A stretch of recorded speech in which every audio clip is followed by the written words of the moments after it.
Good morning. It is day 8, also week 2, so starting a brand new shelf this week. And I am still working on last week, but I'm getting close. I have 20 minutes left from last week's reading, and I wanted to get all that done before I started anything today. So I'm currently on page 200, and I'm reading about some of these bubonic plague remedies. And Galileo's daughter's like, the most effective one is penitence and prayer.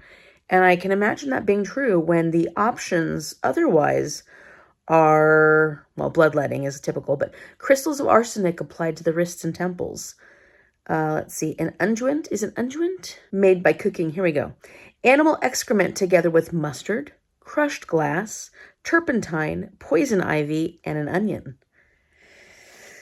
And then later on, when it comes to the buboes, like the actual, for bubonic plague, they have the buboes that are pus-filled wounds that form at the lymph nodes. It said that they would try and burn them with incandescent gold or iron, then cover the wound with cabbage leaves. Others preferred to cut the buboes open with a razor, suck out the blood, and deposit 3 leeches on the site. Ugh! Topped by a quartered pigeon or a plucked rooster. Medicine has changed. Thank goodness. Ew. That's how I'm starting my morning. Because at this point in the story, it's like 1630, I think, and Galileo is working on getting his book published, but the plague sweeps through Florence, and so that's kind of where we're at. It killed one of his workers, and he's just trying to stay as healthy as possible. So his daughter's fearing for his health. I'm really happy that medicine has come further. Technology has increased, and we have a different understanding of medicine today because, yikes. Okay, I can officially put week 1 to rest. And I am on page 209 of Galileo's daughter. So it doesn't look like it looks like I'm exactly halfway, but that's the end. So I actually got further than halfway. Woohoo!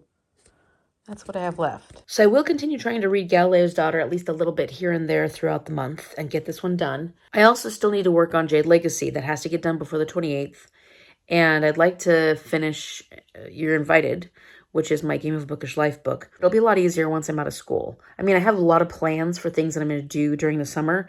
It's mostly renovating this room, so I have a lot of work that's going to come about it. But I think even so, I'll still have more time within the day to actually read. All right, now it's officially time to get the day started and go and get breakfast and coffee.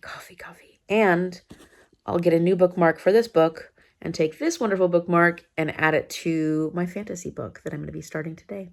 All right, so I'm about to start editing my announcement video that's going to go up today while I'm drinking my coffee, the Elixir of Life. And before I get into that, though, I wanted to let you know about my Tales from Two Trails TBR, because I have been putting out a video for this every month, and I'm not going to do it this month because I didn't know how I was going to make everything work. Tales from Two Trails is a TBR game challenge that we're doing over on Expedition Through Pages channel. This is her game, and we've got 2 teams, and we're competing against each other each month. I will link the June round down in the description box below, so you can go check that out if you don't want to be spoiled. For Team A, we have 3 prompts, and 2 of them are water prompts. We just so happened to get 2 of the exact same prompts. So I'm very lucky in that if I get You're Invited done before the 25th, this has water on the cover, rain and water in the ocean there. Also, if I can get Jade Legacy done before the 25th or by the 25th, there is water on this cover because Kekon is an island. And the book that I just picked for starting out my fantasy week is Lakesedge. Now, there's no water on the actual cover of this, but it's at the lake's edge, and lakes are filled with water. That counts. And so this one will probably be the first one I end up finishing, so this will definitely work for the water prompt. If I end up picking any other books that have water on the cover and I get them done, much more quickly than these other two, then those will be the ones that I use for the prompt. But I have a lot of options for water prompt, so that was actually pretty easy to fulfill. The other prompt is a second chance author. So basically an author that you rated low before, or at least you read one of their books and rated it low, you give them a second chance. And what I decided to go for is an audiobook, because I know that I'm not going to be able to add any more books to my TBR this month because I'm leaving everything up to chance with my shelves. So I'm going to pick up Devolution by Max Brooks. I read World War Z a long time ago, a long time ago, and I really did not like it. I gave it 1 star. I did not like the writing style. It just didn't work for me. It was one of those books where, yeah, it didn't work. I had a good booktuber friend at the time who loved it. It was like one of their favorite books of all time. And I promised to give it a second chance. Like, I promised to try it again, listen to the audiobook, because she said the audiobook was really, really good. And I haven't ever gotten around to that, giving World War Z a second chance. But at least for this, I think instead I'm going to go with Devolution by Max Brooks, because this sounds a lot more the type of book I would enjoy anyways, as far as it being a book about cryptids. I wonder if I'm just not into zombies. I don't know. But for some reason, World War Z didn't work for me. I think it has something to do with the writing style and the format of it. But I'm willing to give Max Brooks a second chance. And I am willing to read World War Z again in the future at some point, but just not right now. I think that I want to go with a book that sounds more of the type that I would enjoy anyways. So Devolution is going to be the audiobook that I pick up. I know that I'm currently listening to Changeless, but I want to make sure I get points for my team, for Team A. So I'm going to switch over to Devolution. And once that's completed, I'll go back to Changeless and continue on with that audiobook. Finally, the activity that we were tasked with this week was to take a picture of a duck. And I have one here. It just so happens that Jordan and I were getting Chipotle, and in the tortilla stand, Jordan's like, look, there's a duck.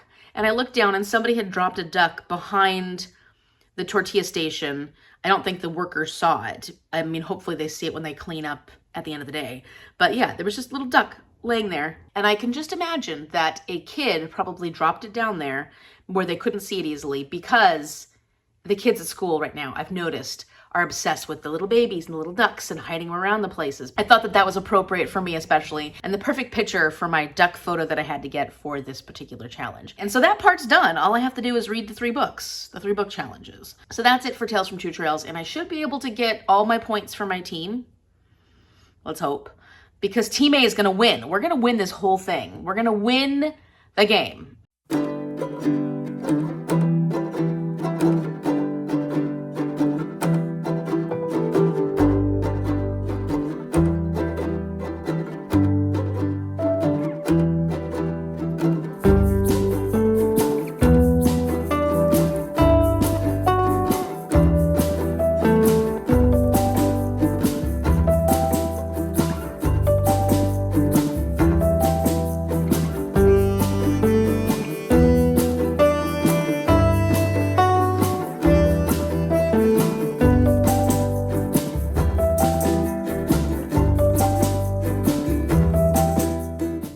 Remains, they are behind me. My only nemesis now?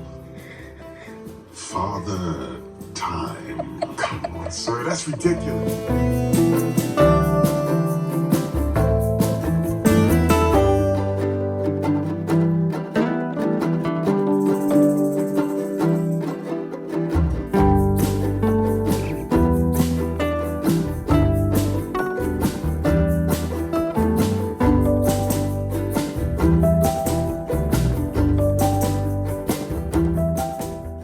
Would you look at that? I got my hour done, and it's not even 3 o'clock yet.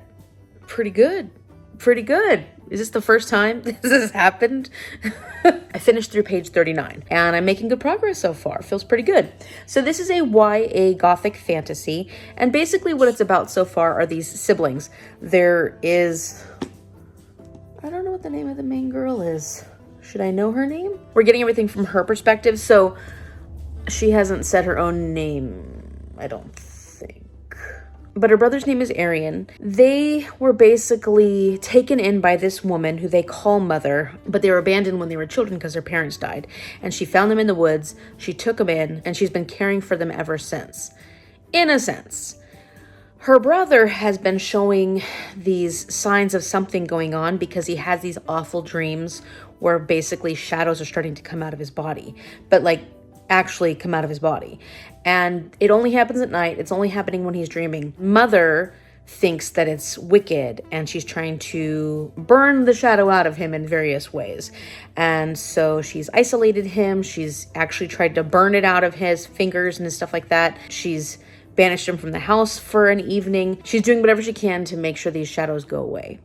Well, his sister's just trying to keep him safe. And at one point, they are giving their tithes within the community, like everybody does to the landowner, the lord of the land. People call him the monster of Lakesedge because this new lord became the lord when he killed his whole family, apparently. So this new lord, when he comes to take the tithes from the village people, he ends up witnessing this boy having an episode. He usually only has them at night, but something causes him to have it during the daytime. Luckily, he's hidden when it happens, so the village people don't see it. But this monster of Lakesedge does see it, so he comes back to claim the boy for himself. And of course, his sister's like, anywhere my brother goes, I go, and you have to take me. And the guy's like very adamant that he doesn't want to take her because it seems like he's having some attraction towards her. That's the vibe I'm getting.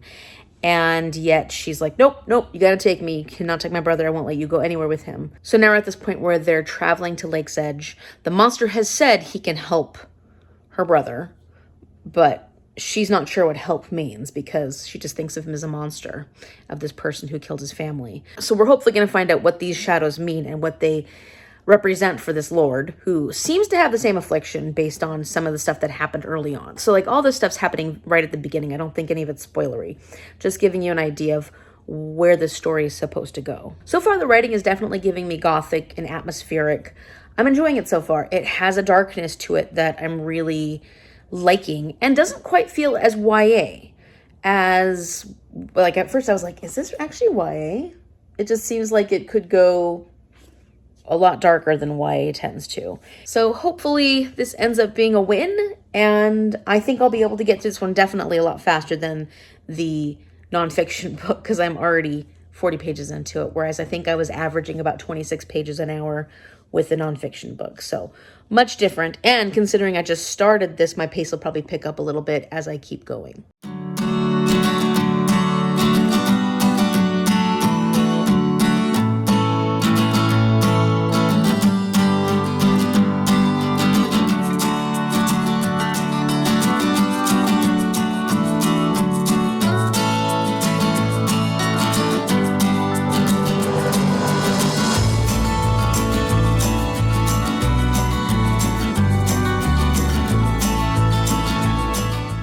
So my vlog for day 8 is uploading. That'll go up tomorrow morning. Now I gotta do my least favorite task, which is get everything ready for the gym in the morning. I don't know why it's so painful. Going to the gym is less painful than getting everything set up the night before so that I can go. But I'm gonna do that now.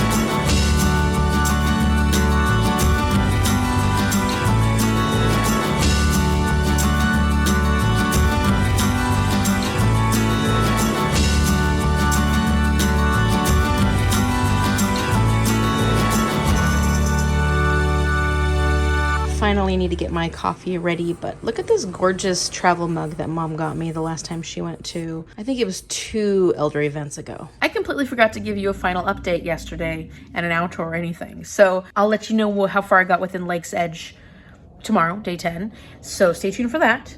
And if you like this video, give it a big thumbs up and subscribe so you can see what happens on day 10. I made it further than my hour, just so you know. Thank you so much for watching. I will see you later.